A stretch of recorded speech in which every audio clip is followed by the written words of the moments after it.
रस्ते दिल में क्या उतरी, शासर की तो दुनिया ही बदल गई। सनी खुद को समझते क्या है आप? जो कहना चाहो कह लो, इजाजत है तुम्हें। सनी ओवर कॉन्फिडेंट है या बेवकूफ? इतनी सी ख्वाहिश है, उसके साथ जीना चाहता हूँ। शाजिल अपने एहसानों के तले शिफा और उसकी फैमिली को दबाना चाहता है, और शिफा है जो उसकी दौलत से इम्प्रेस नहीं हो रही और मजीद उससे एहसानात लेना नहीं चाहती।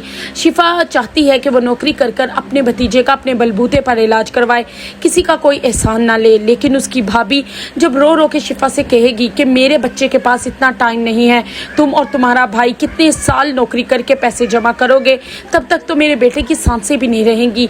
इसलिए वो अपने भाभी के सामने तो खामोश हो जाएगी, लेकिन कोशिश करेगी कि वो नौकरी करके शाजिल का सारा एहसानात उतार दे, जो भी पैसे उसके भतीजे के इलाज पर लगेंगे। अब जैसे ही शाजिल को पता चलेगा कि शिफा नौकरी के लिए दर बदर भटक रही है, तो उससे ये बात बर्दाश्त नहीं होगी।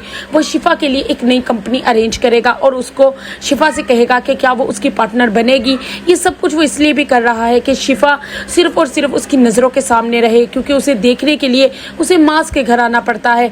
इस तरह नौकरी के बहाने वो उसके सामने रहेगी और वो जब चाहे उसे देखेगा और ऐसा ऐसा करके अपनी मोहब्बत का भी इजहार करेगा। शिफा के जिस किस्म के हालात होंगे, वो मजबूरन शाजिल के ऑफर कबूल कर लेगी और उसकी कंपनी ज्वाइन भी कर लेगी। लेकिन शाजिल का तो खुशी का ठिकाना नहीं होगा, क्योंकि शिफा उसे हर वक्त अपनी नज़रों के सामने ही चाहिए थी। वो लम्हा आ गया और अब वो वक्त गुजरने के साथ उससे अपनी मोहब्बत का भी इजहार करेगा, क्योंकि शिफा शाजिल की किसी भी मेहरबानी और दौलत से इम्प्रेस नहीं हो पा रही और शाजिल ये बात जानता है कि इसीलिए वो शाजिल उसको पसंद करता है। आज तक जितनी भी लड़कियां उसकी ज़िंदगी में आई, सिर्फ और सिर्फ उसकी दौलत की वजह से आई। शिफा वाहिद थी जो उसकी इस दौलत और स्टेटस से मुतासिर नहीं हुई। लेकिन शिफा अब भी सिर्फ और सिर्फ माँ से मोहब्बत करती है और अपने घर की मजबूरियों की खातिर शाजिल की कंपनी को ज्वाइन करेगी। लेकिन शाजिल इस बात का पूरा फ़ायदा उठाएगा। शिफा तो पहले से जानती थी कि शाजिल मेंटली तौर पर डिस्टर्ब है, वो एक नॉर्मल इंसान नहीं है। उसकी एक्टिविटी पे तो उसे पहले ही शक था,